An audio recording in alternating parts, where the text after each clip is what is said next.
कहते हैं कि इस्लाम की सेना अपनी मंजिल के लिए निकल पड़ी और हजरत अब्बू बकर सिद्दीक अपने साथियों के साथ मदीना लौट आए।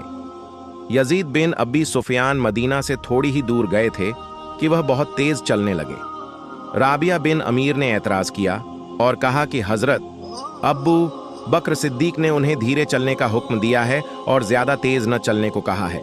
इसके जवाब में यजीद बिन अबी सुफियान ने कहा कि हजरत अब्बू बकर सिद्दीक ने हमें भी ऐसा ही करने का हुक्म दिया है, लेकिन जैसे पैगंबर ने हमें जंग में भेजा है वैसे ही वह आगे और पीछे भी फौज भेजने का इरादा रखते हैं। इसलिए मैं सीरिया पहुंचकर सबसे पहले आगे बढ़ना चाहता हूं।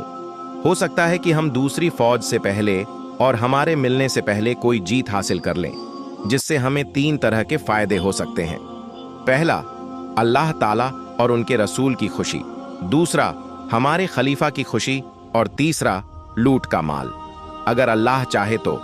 यह सुनकर राबिया ने कहा, जैसा कि आपने कहा, चलो खुश हों, क्योंकि सारी ताकत अल्लाह के हाथ में है। इसलिए हम वादी कुराई से इफ्रा के जिलों से होते हुए निकले ताकि हम सा और जबिया से होते हुए दमिश्क पहुंच सके। इस तरह वीडियो के लिए चैनल को सब्सक्राइब करें और पार्ट 2 के लिए कमेंट करें।